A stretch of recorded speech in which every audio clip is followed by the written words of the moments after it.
Hi everyone, David Mel here with Tech Know-How, and today I'm going to show you how to test for continuity in wires. So right here I've got the Aneng Auto, you see it says Auto here, multimeter.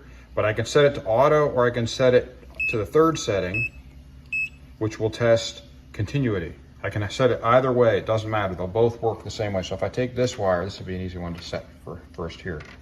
I hit this on this end, oops, dang it, let's put it that way then.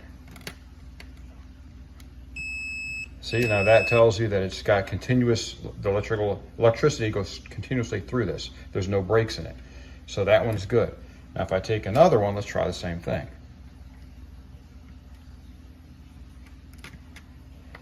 Very hard to hold these wires that are not green. There we go. So that one's good.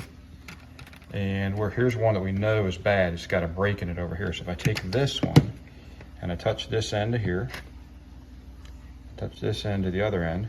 See how it's not going?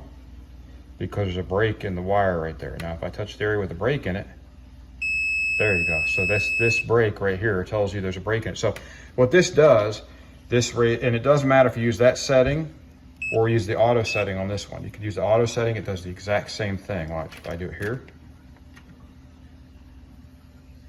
Let me see if I'm touching that there. There you go, see it?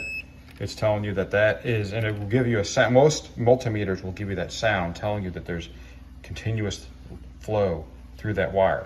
And again, if it's broken like this one, it will give you no sound. See that? That's the break.